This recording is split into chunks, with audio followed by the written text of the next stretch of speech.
Bonjour les amis, bienvenue dans ce nouveau podcast du site commentphotographier.com. Alors aujourd'hui, je voulais vous parler des réglages de l'appareil photo quand on fait de la photographie de paysage. Alors, quand on veut faire de la photographie de paysage, en termes de matériel, on va utiliser un appareil photo réflexe, un appareil photo hybride, avec des optiques interchangeables, c'est toujours préférable. Et on va utiliser un objectif. Là, c'est pareil, on peut utiliser du zoom ou de la focale fixe, je dirais, peu importe. Ça sera plus souvent du zoom parce qu'on a toujours besoin un peu de moduler en fonction des lieux où on est, parce que sur le podcast précédent, on parlait du portrait, donc c'est vrai qu'on peut toujours s'avancer ou se reculer, faire une approche pédestre, on va dire, par rapport à notre sujet, lui demander de bouger, nous de bouger, le photographe. Pour du paysage, c'est plus compliqué. Les échelles sont beaucoup plus grandes. Si on veut agrandir le paysage, la vue que l'on a, ou la réduire, on va être obligé de bouger nous. Et puis c'est vrai que l'échelle n'est pas la même, donc le zoom c'est toujours plus indiqué et beaucoup plus pratique en fonction de ce qu'on veut faire en photo. Donc après l'optique, souvent ça va être du grand angle parce qu'on veut voir un maximum du paysage. Après le grand angle n'est pas une obligation systématique. Moi j'utilise quasiment que du grand angle. De temps en temps, j'aime bien me faire des petites sessions, avoir un deuxième boîtier qu'un 70-200 ou faire quelques petites loupes quand le paysage en vaut la peine, quand il y a des détails à capter, quand il y a des petites choses intéressantes, amusantes, colorées, bigarrées, des petites curiosités à choper avec l'appareil photo, faire des petits close-up, c'est des choses qui peuvent être très sympas à faire. Donc pas obligatoirement du grand angle, mais bien souvent on va faire du grand angle. Alors après ça peut être du 16 mm jusqu'à 24 mm, même 35 mm, il n'y a aucun problème. On peut faire du grand angle, du paysage avec du 50 mm même si vous voulez, il n'y a strictement aucun problème. Je dirais c'est à vous de voir et d'adapter un peu la focale par rapport à votre sujet, mais en règle générale ça sera une focale assez large. Ensuite, quel mode de prise de vue on va utiliser ? Alors, je dirais mode priorité diaphragme, mode semi-automatique. On peut également travailler en mode manuel. Je n'oublie pas les aficionados, même si je n'ai pas parlé du mode manuel quand j'ai parlé des réglages de l'appareil photo sur le portrait dans le dernier podcast, mais bien sûr que vous pouvez travailler en mode manuel, il n'y a aucun souci. Donc pour le paysage, mode priorité diaphragme, on va utiliser un diaphragme relativement fermé. Ça va être fonction de la distance entre vous, votre premier plan et l'arrière-plan. Si vous avez un premier plan sur votre image, que ce n'est pas toujours le cas, si vous avez un premier plan qui est relativement proche de vous et que vous voulez être net jusqu'à l'arrière-plan, jusqu'à l'infini, il va falloir bien fermer votre diaphragme, F9, F11, F16 si nécessaire. Utilisez une application de calcul de profondeur de champ pour vous aider à ça, style DOF, DOF, vous tapez sur votre boutique d'applications smartphone, Depth of Field, DOF, DOF, Calculator par exemple, vous aurez tout un tas d'applications gratuites et sympathiques pour vous donner les bons réglages en fonction de ce que vous voulez faire.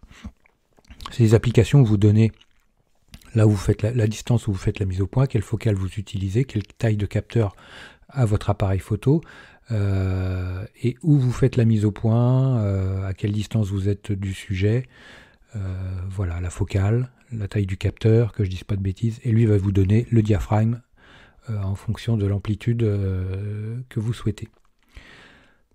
Pour du paysage, donc on a vu sensibilité ISO la plus basse possible, bien sûr, il faut l'adapter en fonction de la luminosité, mais en général on va utiliser un trépied pour la photographie de paysage, donc on va mettre la sensibilité ISO la plus basse possible, 50, 100 ISO, en fonction de votre appareil photo. Et puis après, parce que comme on sera sur un trépied, la vitesse, on s'en fout un peu, on fait une photo de paysage, donc le paysage, il joue pas au basket. Donc on n'a pas obligatoirement de problématique de flou de bouger dans ces cas-là. Donc on pourra faire des pauses d'une seconde, d'une demi-seconde, enfin je dirais, voilà, 15e de seconde, en plein, s'il fait beau, on n'aura pas trop ça sera pas notre problème. Ensuite, la mise au point. Où est-ce qu'on va faire la mise au point ? Eh bien, si vous avez un premier plan, faites la mise au point sur ce premier plan. Après, si vous posez des questions, vous faites la mise au point sur le premier tiers vous découpez votre photo en trois morceaux, sur un morceau en bas, un morceau au milieu, un morceau en haut, et vous faites votre mise au point entre le premier et le deuxième tiers en partant du bas. Sinon, vous faites la mise au point sur votre premier plan, et comme ça vous risquez moins de problématiques, moins de soucis. Mais comme je vous l'ai dit, aidez-vous d'une application de calcul de profondeur de champ, comme ça vous saurez précisément où faire la mise au point pour avoir une photo parfaitement nette et avec quel diaphragme il faudra travailler. En fonction de votre focale, bien sûr, il faut rentrer la focale au niveau de l'application. Je dirais, j'ai tout dit pour la photographie de paysage, important, le trépied, le déclencheur souple, pour éviter les petites problématiques de mouvement. Si vous avez un réflexe, vous pouvez relever le miroir, ça évitera les vibrations qui peuvent être problématiques si on a des temps de pause qui sont aux alentours de 15e, 30e de seconde dans ces eaux-là. On peut avoir des petits micro-mouvements qui peuvent un peu impacter la netteté de l'image. Voilà les amis, écoutez, j'espère que ce podcast vous aura plu. Laissez-moi un petit like, moi je vous like super fort. Et puis n'hésitez pas à partager, n'hésitez pas à vous abonner à ce podcast. Et puis je vous dis à très vite pour de prochaines aventures. Ciao les amis. Dernière petite chose avant de se quitter, si ce n'est pas déjà fait, je vous encourage à faire partie de ma liste de contacts pour bénéficier de conseils quotidiens, d'astuces photographiques, de choses vraiment utiles et intéressantes à connaître, à savoir, ou à se faire rafraîchir la mémoire sur certains sujets. Il y a toujours un intérêt à avoir un petit lien entre nous au niveau quotidien. Il y a aussi quelques réclames commerciales, je dirais, de temps en temps. Voilà, donc n'hésitez pas à aller voir sur les formulaires du site comment-photographier.com. Vous en avez sur les articles au niveau de la colonne de droite ou autrement en bas d'article, vous avez des formulaires un peu partout et vous pourrez comme ça ainsi faire partie de la liste de contacts. Autre chose également, actuellement il y a 50% de réduction sur toutes les formations du site commentphotographier.com. Donc vous allez sur le site commentphotographier.com et vous allez sur la page formation tout simplement, ou alors comment-photographier.com/formation photo.